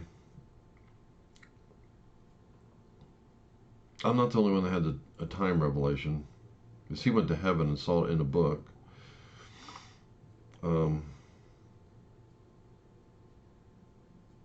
But what I also think is true, if you could get in that place with God, you wouldn't age. Because see, when our DNA merged with we got cut down to 120 years of lifespan, but if you're born again with Jesus, now there was a guy that walked with God named Enoch, and he never died. Elijah never died, and Jesus died, but he got a resurrected body. But there were three that were taken up. But I just have a feeling if a person, and I think Jesus hinted on that when he said something about John tarrying till he came. I think he hinted that possibly. See, he gives little hints out about what's possible. And I'm not dumb. I can see stuff. I haven't looked at it to see if that's for sure. But obviously, if somebody walked in that presence of God, like I was walking in when I was praying, which can be done. Now, I'd have to figure out exactly how to do it, but it's not too hard. Some of the stuff that you're talking about in this revelation could have to almost be one of the secrets on how to do it, but the person wouldn't age if they could walk in the presence of God like I experienced when I was praying and time slowed down. But that's a connection. You got to understand, that's a connection to the kingdom. Now, another interesting thing, which I'm sure you guys don't know anything about, is this guy named Ron Wyatt found the Ark of the Covenant. And this is going to blow your mind here. He found the Ark of the Covenant, and he found Jesus' blood. The first thing he found when they see, the Ark of the Covenant was right above where they crucified Jesus. It was buried there, and his blood actually dripped down on the mercy seat, which is, if you know anything about Christianity, that's where they used to put the blood of the lamb, I think, or something or other. I'm not an expert on all that stuff. But anyway, they took a little bit of that. Ron found the Ark of the Covenant, which, you know, you've heard the movie The Raiders of the Lost Ark and all that stuff. But he found it, and he actually scraped some of the blood off of it. And you can look under Henry Groover's Revelation, where he talks about it, where they actually did medical tests that were verifiable. Now, I don't know if you can find this today, but they're around there somewhere. Ron Wyatt's wife might have them. But they took the blood and they scraped it off that, and somebody analyzed it, and the blood was still alive. After it was dried on the ark, they scraped some of it off, took it in, had it tested, and the blood came back to life. Now, that's just a story I heard. It doesn't impress me. It doesn't impress me because you got to understand, God resurrected Sarah's seed after Abraham believed God, and it was kind of his righteousness. So he believed God's word, which is Jesus, and then resurrected Sarah's seed. And then Sarah's seed was passed to Mary, which was joined with the Father's seed. And so you had this new Adam. It was a new DNA entity. It was not only the Son of God, but a new Adam and the Son of God combination.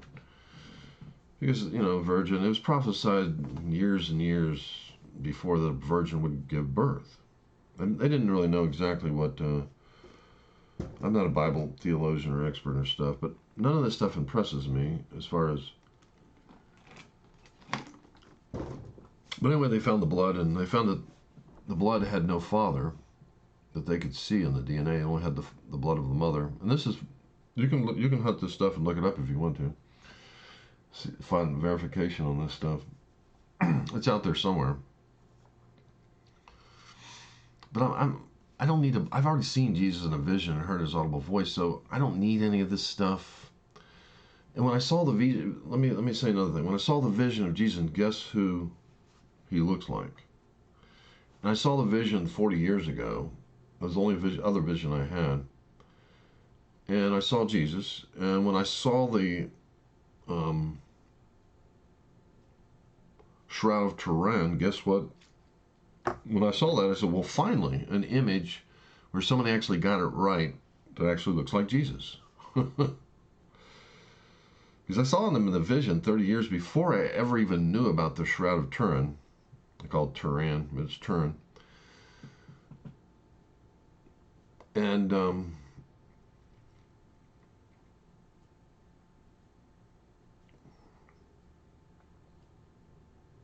30 years later, when I finally found out about the Shroud of Turin, and there was a Jew that investigated the shroud for its variability, which I just watched that video not too long ago, because I wasn't sure if it was real or not.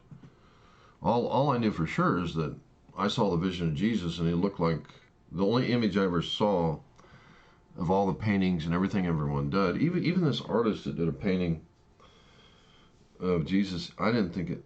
There's an artist that, famous artist that painted Jesus, and I didn't really think it looked like Jesus. But it kind of looks at it. I'd seen a comparison where someone took this artist. I can't remember the chick's name. Archiana or something or other, but she's a famous artist that sells her art for millions of dollars, who somehow had an encounter with Jesus at a young age or something or other. I don't need to minimize her or anything like that. But I seen where someone took and imposed the Shroud of Turin and the image that she of what she drew, and I see the similarities. But the Shroud of Turin is the only image that actually looks like the vision of Jesus I ever saw. And I saw that saw the vision 30 years before I ever saw the Shroud of Turin. But let's see, what else was I talking about here? What was I even talking about? I forgot what I was talking about. Sometimes I need to. I mean, I have no plan when I start talking about stuff. I have no idea where I'm going to go or what I'm going to talk about. What were we talking about? And I was talking about time.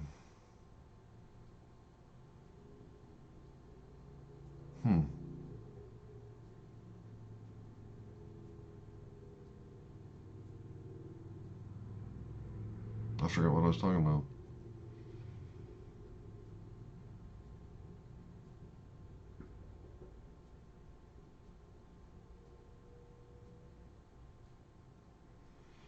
Getting kind of tired. I just woke up and was drinking my coffee after breakfast and jumped on here and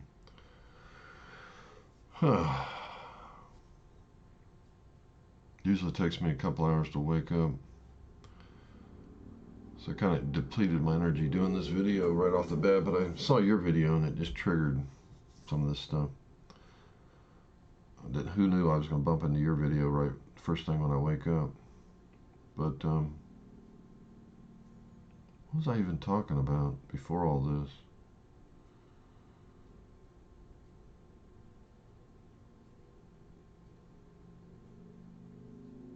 I don't know.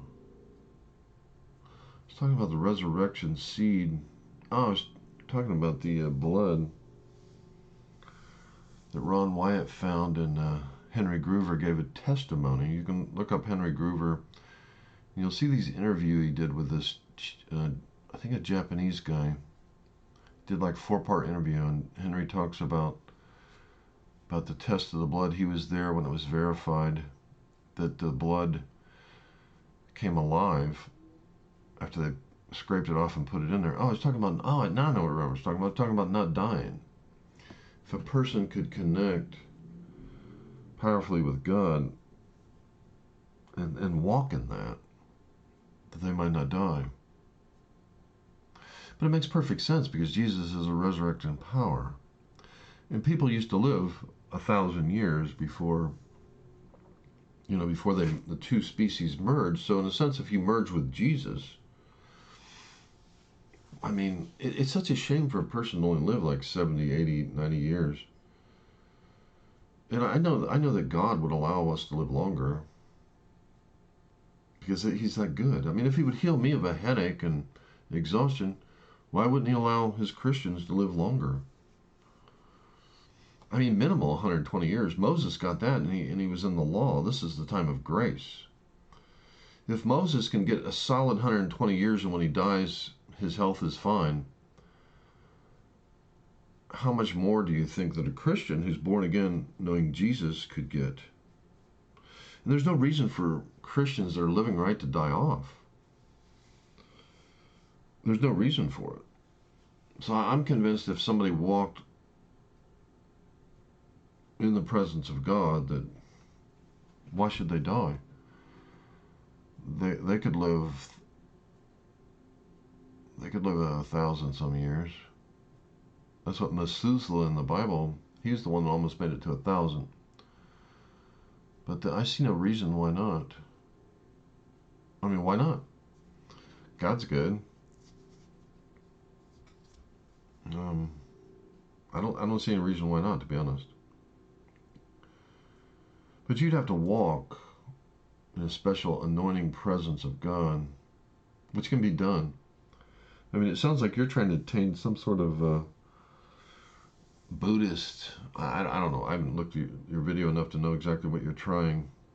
But none of it surprises me, because I know about. I haven't listened too carefully to your video. It just caught my attention. But you're talking about disconnecting from the heart. And you're talking about entering into that nothingness. But Joe Rogan talks about sensory deprivation. He takes drugs and gets in his sensory deprivation chamber. And but you're talking about disconnecting from all the senses. I've never had that trouble because I never lived in that realm in the first place.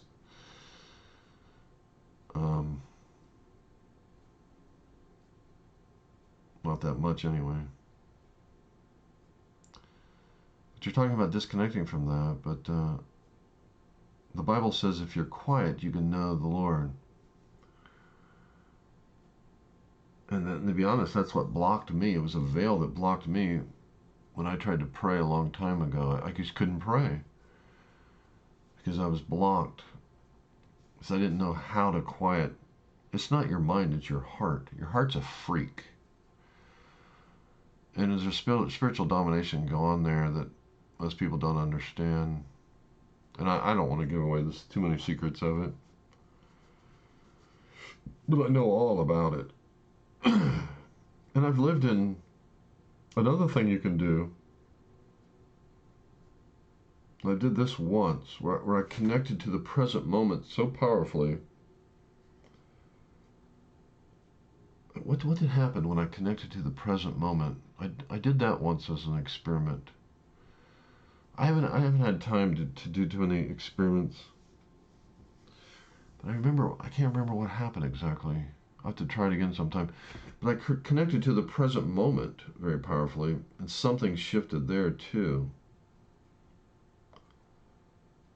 Where I was totally connected to the present moment, totally connected. I was mopping a floor, I remember. I was doing this one job, and I was mopping a floor, and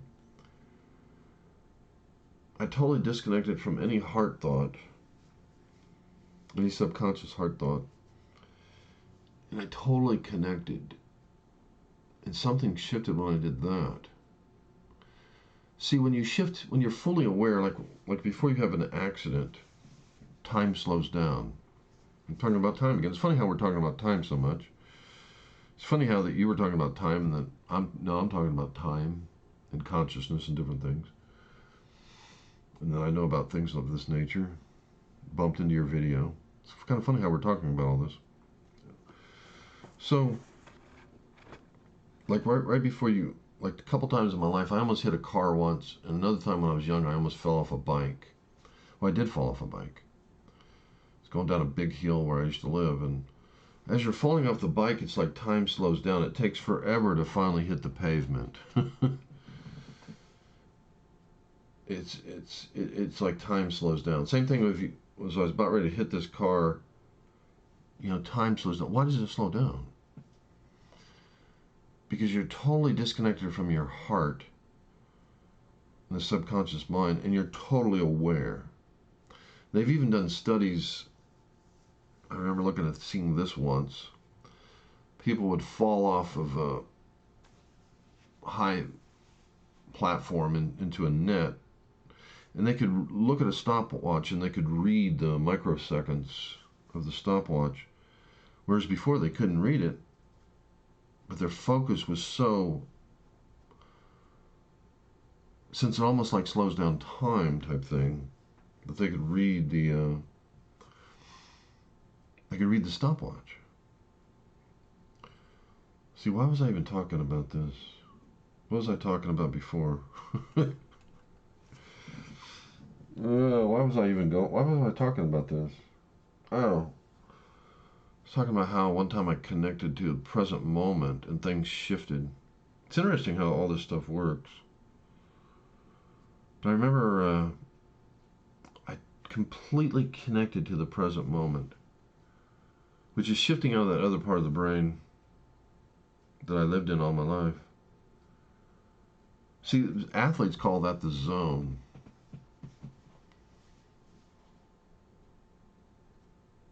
it's an amazing place. And I've only done it once in my life. Ain't that a shame? My life is such a joke. But I lived in a matrix for 40 years and I'm just now escaping. Life is such a joke. I mean, as far as my life. But I'm not finished yet, and I'm about ready to crack some secrets that no one has ever cracked. About to reveal some things that no one's ever revealed. And I'm on the threshold of cracking and revealing all these things. That's why when I bump into a video like yours, it's maybe let me listen to a little bit more what you got to say. I don't know if you don't like people recording your stuff.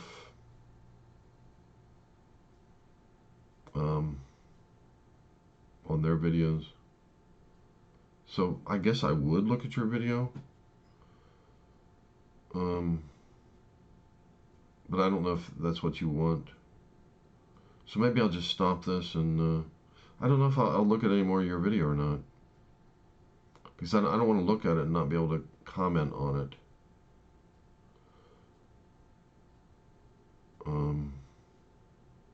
So I guess you want to give me permission to look at your video. Maybe I'll watch the rest of it. But it would be boring for me to watch it and not be able to comment on it. So well, you can watch my video if you want me to. If you want to give me permission to look at your video and comment on it, I'll do it. But I don't know if I'm going to watch anymore.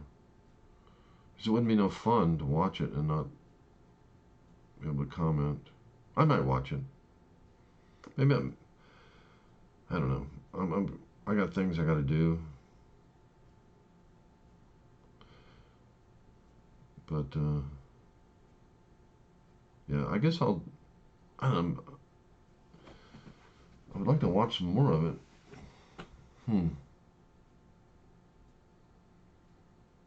I'll just quit and put my video in your line, in your video here.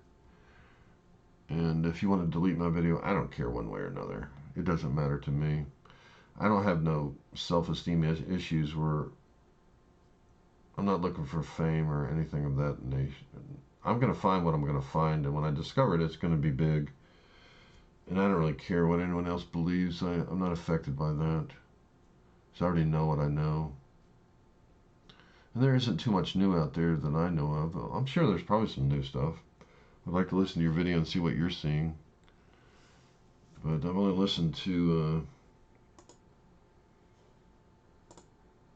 I'm at the 5-minute mark of a 13-minute video, so. But I haven't listened to. I'd love to listen to all of these videos, but I just don't got time.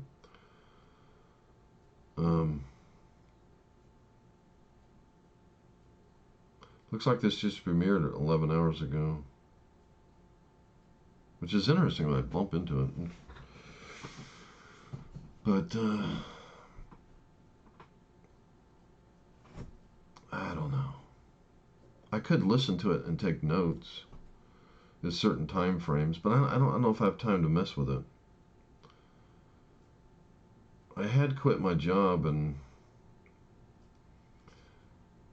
I'm 62, I can draw Social Security and support myself at the place I'm at right now. I had 2 homes, but thanks to my ADD and ADD is such a bear. I should quit my job just so I can learn to master my ADD and get close to God again. But I got enough money where I could buy a cheap house in Ohio and get a pretty good house for that, but I don't even have time to fool with that. And I was thinking about retiring, even though the Social Security is not quite enough. I do have some other retirement. I guess the bottom line is it's just, I want to take the next step in this adventure, but it takes time to do it. And I could do it. I just don't want to be stuck at the place I'm at right now. It's a dump, and the landlord's a millionaire, but he's kind of an idiot. He's just difficult to deal with. Just always doing something stupid, like trying to cheat me. Send some strange bill to my house saying I owe like $70 on electric when I only use $22. I mean, things like that get on my nerves. I lived here for, another thing he did, I lived here for 9 years. All of a sudden the guy dies that's been taking care of the place that I live. He cuts the grass and everything, and I live in an apartment, upstairs apartment. Don't rent a single bit of the downstairs portion, and all of a sudden he says I have to cut the grass, or somebody comes to me and says I have to cut the grass. I don't live on. This just happened recently. So God brought him to me. It's two things he's done evil, and I've only seen the guy 6 times in 9 years, and every time that he's done something evil, God brings him to me, and I can talk to him. I've only seen him 6 times in 9 years.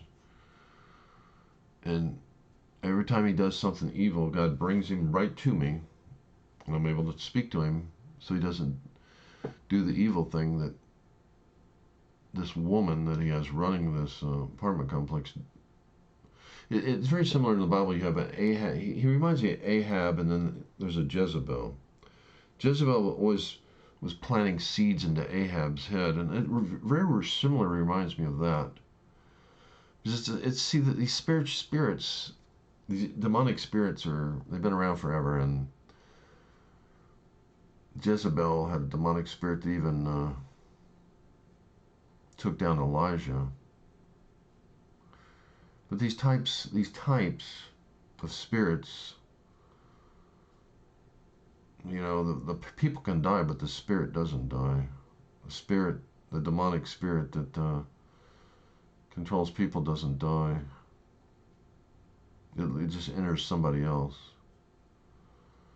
And they don't have to be kings or queens for these spirits to enter into people and for them to act that way. You can have Hitlers or you can have little Hitlers at work. It's all the same. It's the same character, even though they might not have as much power. But that's a whole nother topic.